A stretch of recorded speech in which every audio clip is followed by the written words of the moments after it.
నమస్కారం సామాన్యుడు TV news కి స్వాగతం. ఈనాటి వార్తా విశేషాలు. ఎర్లీ బర్డ్ ప్రోత్సాహకాల కింద 6 కంపెనీలకు రాష్ట్ర పెట్టుబడుల ప్రోత్సాహక బోర్డు ఆమోదం తెలిపింది. పెట్టుబడులపై పోర్టల్ ఏర్పాటు చేసి పర్యవేక్షించాలని నిర్ణయించారు. నిర్ణీత కాల పరిమితిలో ఎంఓయూలు అమలుకి వీలుగా చర్యలు చేపట్టాలని తీర్మానించారు. సచివాలయంలో సీఎం చంద్రబాబు అధ్యక్షతన 13వ ఎస్ఐపిబి సమావేశం జరిగింది. అనంతరం మంత్రులు టీజీ భరత్, కందుల దుర్గేష్ మీడియాతో మాట్లాడారు. సిఐఐ సదస్సు అంతకుముందు ఒప్పందాల్లో 50% మేర ప్రక్రియ మొదలైనట్లు తెలిపారు. విశాఖ పరిధిలో 1.69 లక్షల కోట్ల పెట్టుబడుల ప్రక్రియ మొదలైందని, అమరావతి పరిధిలో 87,000 కోట్లు, తిరుపతి పరిధిలో 73,000 కోట్ల పెట్టుబడులకి ప్రక్రియ మొదలైందని తెలిపారు. తాజా సమావేశాల్లో 8.29 లక్షల కోట్ల పెట్టుబడులకు ఎస్ఐపిబి ఆమోదం తెలిపిందని అన్నారు. 7,62,00,000 మందికి ప్రత్యక్షంగా ఉద్యోగాలు లభించేలాగా ప్రభుత్వం చర్యలు తీసుకుంటుందని తెలిపారు. 45 రోజుల్లో క్షేత్రస్థాయిలో అమలయ్యేలాగా కార్యాచరణ రూపొందిస్తామని అన్నారు. 13.25 లక్షల కోట్లకు సంబంధించి ఎంఓయూలు జరిగాయని, పెట్టుబడుల ద్వారా 16.13 లక్షల మందికి ఉపాధి కలగనుందని వెల్లడించారు. ప్రజలకు మెరుగైన సౌకర్యాలు కల్పించడమే గ్రామీణాభివృద్ధి శాఖ పని అని డిప్యూటీ సీఎం పవన్ కళ్యాణ్ తెలిపారు. చిత్తూరులో డివిజనల్ అభివృద్ధి అధికారి కార్యాలయాన్ని ఆయన ప్రారంభించారు. అదే కార్యక్రమంలో వివిధ జిల్లాలోని 77 డీడీఓ కార్యాలయాలకు పవన్ వర్చువల్ గా ప్రారంభోత్సవం చేశారు. ఈ సందర్భంగా ఆయన మాట్లాడారు. 77 డీడీఓ ఆఫీసులు ప్రారంభించడం సంతోషంగా ఉందని తెలిపారు. ప్రజలకు సేవలు అందించడానికి ప్రభుత్వ సంక్షేమ అభివృద్ధి కార్యక్రమాలకు ఇవి ఉపయోగపడతాయని చెప్పారు. రాష్ట్ర వ్యాప్తంగా 10,000 మందికి పైగా ఉద్యోగులకి పదోన్నతులు అందించామని అన్నారు. పంచాయతీరాజ్ వ్యవస్థ పటిష్టానికి ఐటీ వింగ్ ఏర్పాటు చేశామని పవన్ అన్నారు. చిత్తూరు నగర అభివృద్ధి సంస్థ చూడా చైర్పర్సన్ శ్రీమతి కటారి హేమలత గారికి, కలెక్టర్ మరియు జిల్లా మెజిస్ట్రేట్ చిత్తూరు శ్రీ సుమిత్ కుమార్ గారికి, పంచాయతీరాజ్ మరియు గ్రామీణ అభివృద్ధి కమిషనర్ శ్రీ కృష్ణతేజ గారికి, అలాగే ఈ కార్యక్రమానికి వీడియో కాన్ఫరెన్స్ ద్వారా పాల్గొంటున్న గౌరవ సహచర మంత్రులకు, గౌరవ శాసన మండలి, శాసనసభ సభ్యులకు, జిల్లా కలెక్టర్స్కు, సిఈఓలకు, డిపిఓలకు, ఏపీడీ డ్వామాలకు, డీడీఓలకు, ఇతర అధికారులందరికీ, పంచాయతీరాజ్ మరియు గ్రామీణాభివృద్ధి శాఖ సిబ్బందికి, అలాగే టీవీ మాధ్యమంలో వీక్షిస్తున్న ప్రతి ఒక్కరికి ప్రభుత్వం తరఫున, గౌరవ ముఖ్యమంత్రి గారి తరఫున, నరేంద్ర మోదీ గారి తరఫున మీ అందరికీ నా హృదయపూర్వక శుభాకాంక్షలు. పంచాయతీరాజ్ శాఖ చేపట్టిన తర్వాత it's instrumental back bone of the entire state administration. 70% మనది గ్రామాలతో ఉన్న రాష్ట్రం మనది. అందుకే దీనికి మేము ఎంత బెస్ట్ చేయగలం, ఎంత బాగా చేయగలం దాని మీదే మనసు ఉండేది. సో దాంట్లో భాగంగా చాలా సంస్కరణలు కానీ, గతంలో ఏం జరిగినాయి, గతంలో 15-20 సంవత్సరాలకు ఏం జరిగినాయి, అలాగే ప్రత్యేకించి లాస్ట్ 5 ఇయర్స్లో ఏం జరిగినాయి అనేది నేను రాగానే దాన్ని చాలా రివ్యూ మీటింగ్స్లో మాట్లాడటం జరిగింది. దాంట్లో భాగంగా ప్రత్యేకించి ఇలాంటి ఒక అడ్మినిస్ట్రేటివ్ బిల్డింగ్ కావాలి. దాదాపు 10 నుంచి 12 సేవలు విభిన్నమైన ఆఫీసుల్లో ఉంటారు. దీనికి ఏదైనా చేయాలి, దీనికి అన్నింటినీ కలిపి ఒక అంబ్రెలా కింద పట్టుకు రావాలనేది ఫస్ట్ మంత్లో వచ్చింది నా దృష్టికి.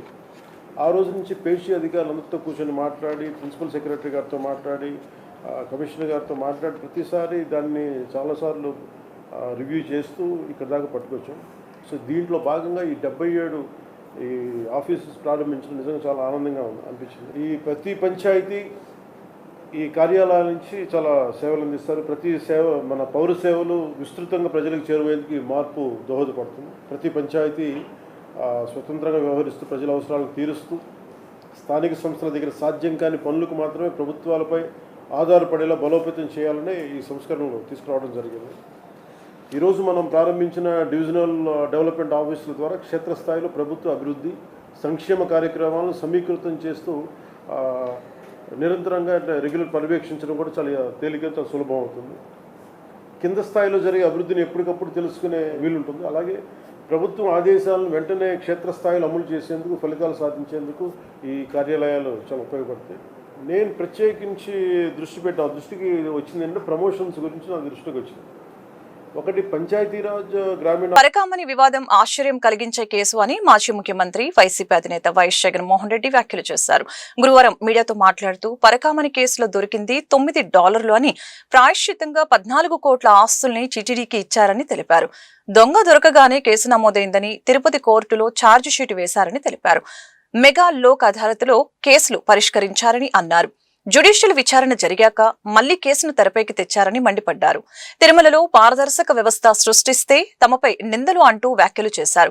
పరకామణి కేసు పట్టుకున్న వ్యక్తిని మరణించేలా చేశారని అన్నారు. చోరీ చేస్తున్న దొంగను పట్టుకోవటం నేరమా అంటూ మాజీ సీఎం జగన్ తీవ్రస్థాయిలో ధ్వజమెత్తారు. పెద్ద జడ్జి గారు ఒత్తిడి తెచ్చారట, ఆయన మీద కూడా మాట్లాడుతా ఉన్నారు. అసలు నాకు ఆశ్చర్యం అనిపిస్తుంది. అసలు వీళ్ళు మాట్లాడే పెద్ద జడ్జిలు గురించి వీళ్ళు మాట్లాడుతూ ఉన్నారు. నిజంగా నేను ఒకటే అడుగుతా ఉన్నా, ఇక్కడ సూటిగా అడుగుతా ఉన్నా, ధర్మం తెలిసిన మనుషులుగా, చట్టాలు తెలిసిన వ్యక్తులుగా టీటీడీకి మంచి చేయడం కోసం ఒక మంచి పరిష్కారం చూపుతూ ఈ జడ్జిలు ఒక మంచి పరిష్కారంలో భాగస్వాములై చూపించడం తప్ప అని అడుగుతా ఉన్నాం. మామూలుగా కూడా టీటీడీ అనేది ఎలా జరుగుతూ ఉంటుందో అందరికీ తెలుసు. అక్కడ అంతా పెద్ద పెద్ద సీనియర్ జడ్జిలు వస్తూ ఉంటారు.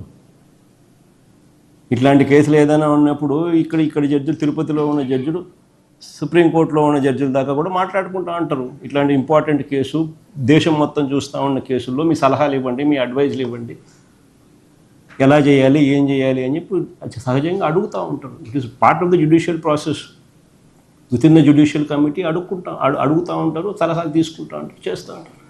ఏ తప్పు జరగలేదు కాబట్టి, ఏ తప్పు చేయలేదు కాబట్టి సలహాలు తీసుకున్నది ఇంప్లిమెంట్ చేసినారేమో. దాంట్లో రాజకీయం చేసేది ఏముందన్న? అంటే ఏముంది అక్కడ రాజకీయం చేయడానికి? 72,000 కోట్లు $9 నోట్లు దొరికితే 14 కోట్ల రూపాయలు ఏకంగా టీటీడీకి వాళ్ళు రాసిస్తే వాళ్ళ ఆస్తులు, నిజంగా దానికి అసలు ప్రపంచ చరిత్రలో ఎప్పుడు జరగవిట్ట. దానికి నిజంగా సంతోషపడాల్సింది పోయి ఆ జడ్జులను అనడము, ఆ టీటీడీ ఆఫీసర్లను అనడము ఏం చేస్తూ ఉన్నారు?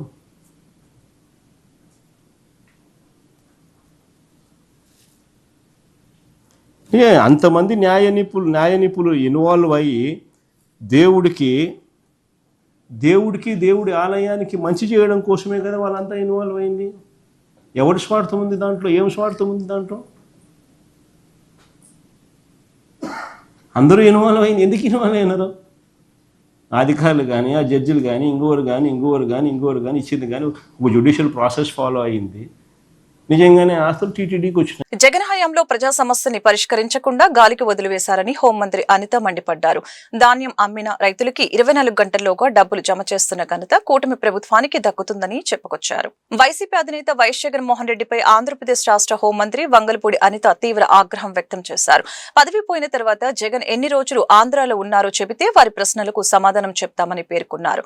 గురువారం విజయనగరంలో హోంమంత్రి అనిత పర్యటించారు. ఈ సందర్భంగా పలు కార్యక్రమాల్లో పాల్గొన్నారు. అనంతరం మీడియాతో మాట్లాడారు. హోంమంత్రి అనిత జగన్ హయాంలో ప్రజా సమస్యల్ని పరిష్కరించకుండా గాలికి వదిలివేశారని మండిపడ్డారు.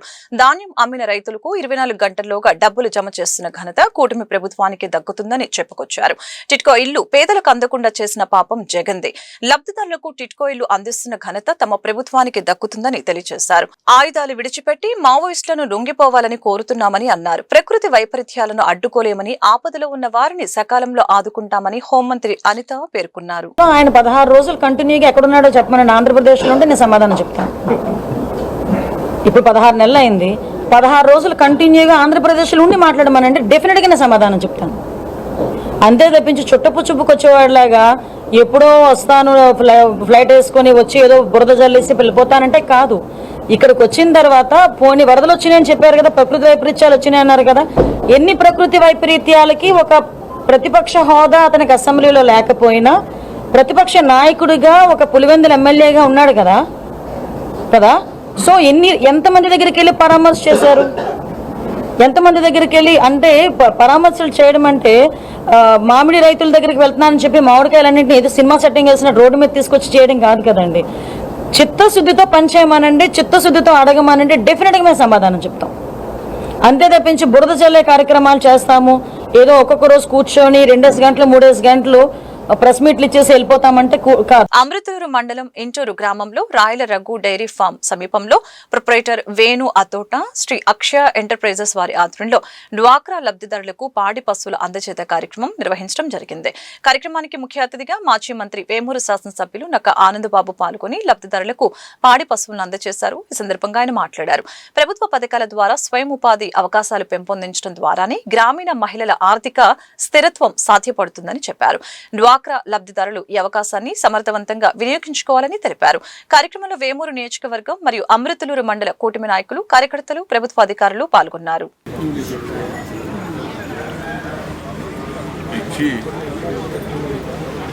పశు పోషణని పెంపొందింపజేయడం ప్రధాన ఉద్దేశం.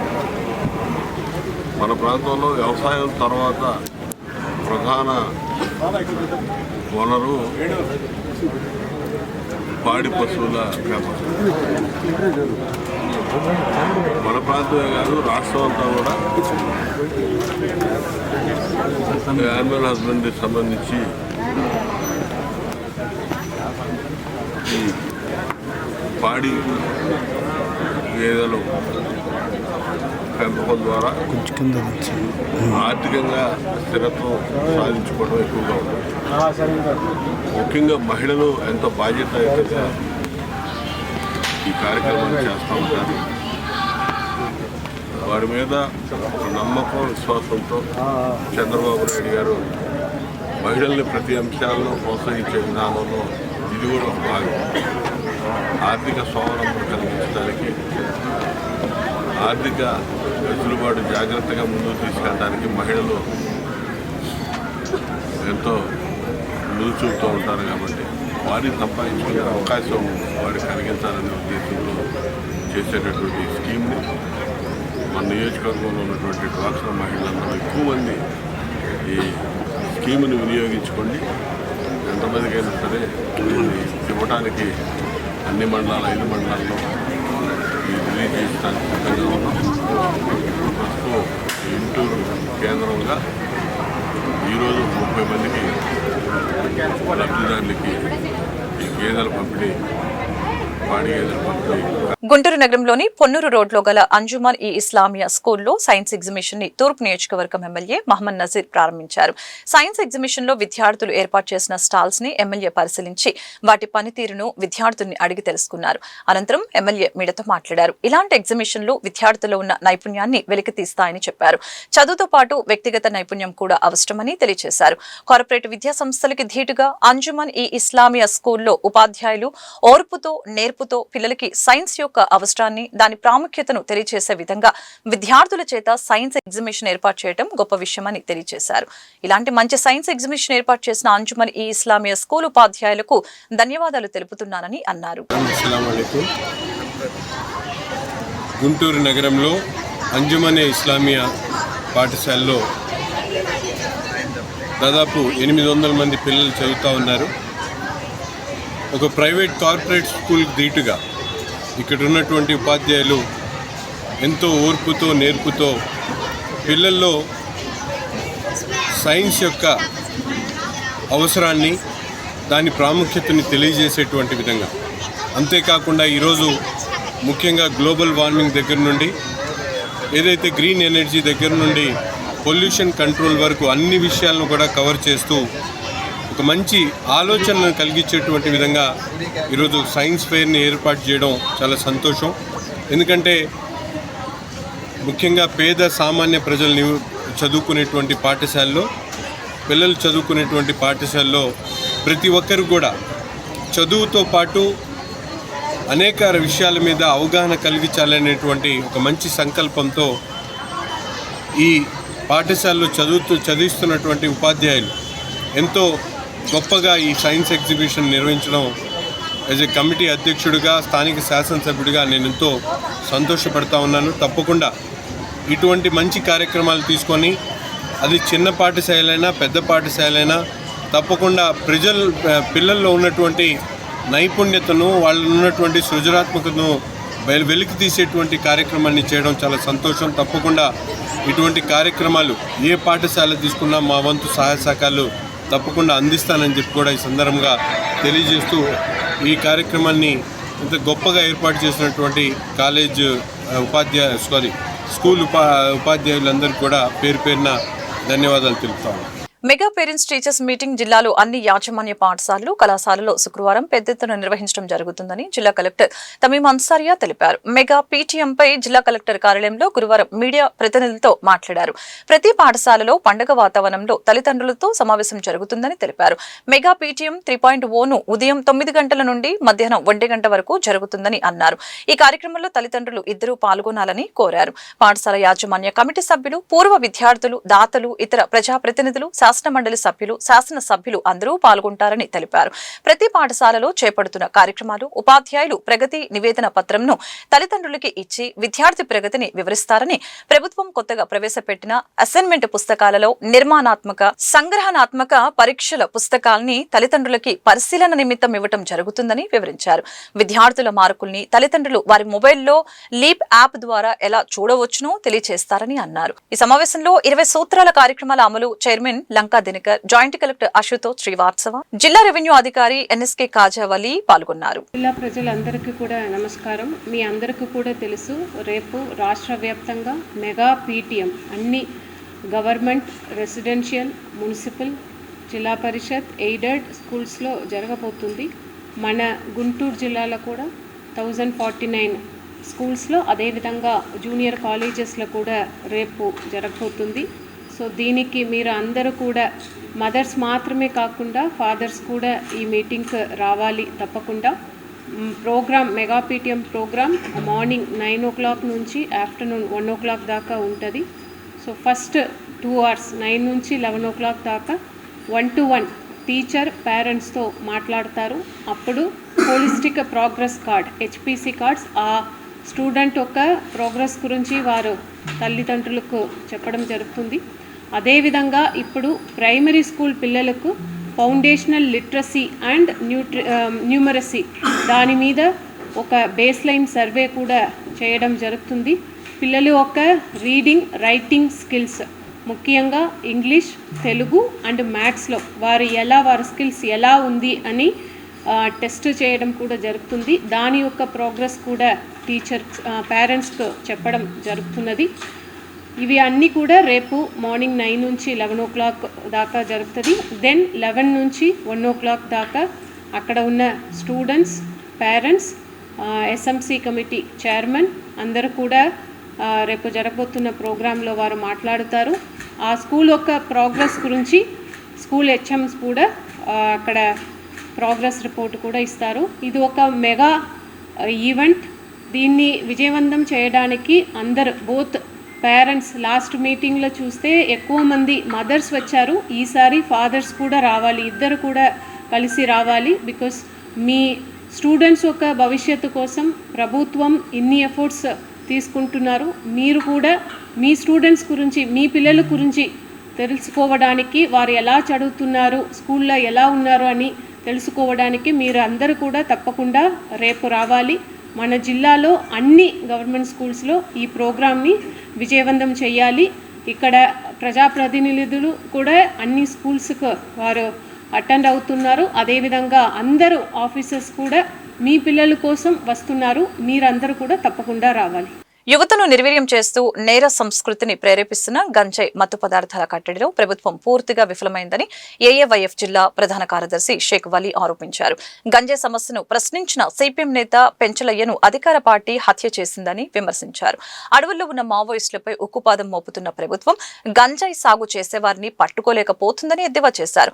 గుంటూరులో ఆయన మీడియాతో మాట్లాడుతూ ఎన్నికల వాగ్దానం మేరకు జాబ్ క్యాలెండర్ విడుదల చేయాలని డిమాండ్ చేశారు. కార్యక్రమంలో జంగాల చైతన్య, సిహెచ్ శ్రీను, మరియదాసు, అరుణ్ పాల్గొన్నారు. రాష్ట్రంలో ప్రధానంగా 2 సమస్యలు యువత యువకులను వేధిస్తా ఉన్నాయి. అందులో ప్రధానంగా గంజాయి. ఈ గంజాయి సమస్య ఎలా ఉందంటే, గంజాయి మీద ప్రశ్నిస్తున్న పెంచలయ్య సిపిఎం నాయకుడు నెల్లూరులో దారుణంగా తన పిల్లల ఎదుటే పరిగెత్తించి దారుణంగా హత్య గావించబడ్డారు. దీని వెనకాల ప్రధానంగా అధికారులు ఉన్న నాయకులు, అధికారులు కూడా దీంట్లో హస్తం ఉందని ఖచ్చితంగా చెప్పవలసిందే.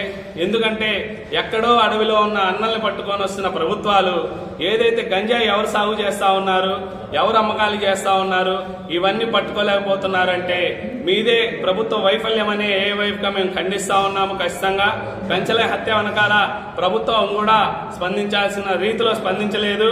అదేవిధంగా ఈ పెంచలేని మృతికి కారణమైన నిందితులు అధికార పార్టీలో ఉన్నాయని న్యూస్ కూడా వస్తూ ఉన్నది. కాబట్టి మేము ఒకటే చెప్తా ఉన్నాము, ఏదైతే మావోయిస్టుల అడవుల్లో ఉంటే వాళ్ళని పట్టుకొని వచ్చి మీరు చేస్తా ఉన్నారో ఈ యొక్క గంజాయి మీద ఎందుకు మీరు అంటే ఇక్కడ ఏదో కేజీ 2 కేజీలు పెట్టుకోవడము, ప్రెస్ మీట్లు పెట్టడము సరిపోయిందని కాదు. దీన్ని ఎవరు సరఫరా చేస్తా ఉన్నారు, దీని వెనకాల ఎవరున్నారు, ఇది ఎక్కడ పండుతా ఉన్నది అనేది అధికారులకు తెలుసు. అయినా సరే అధికారులు స్పందించకుండా, ప్రభుత్వం స్పందించకుండా చేస్తా ఉన్నది.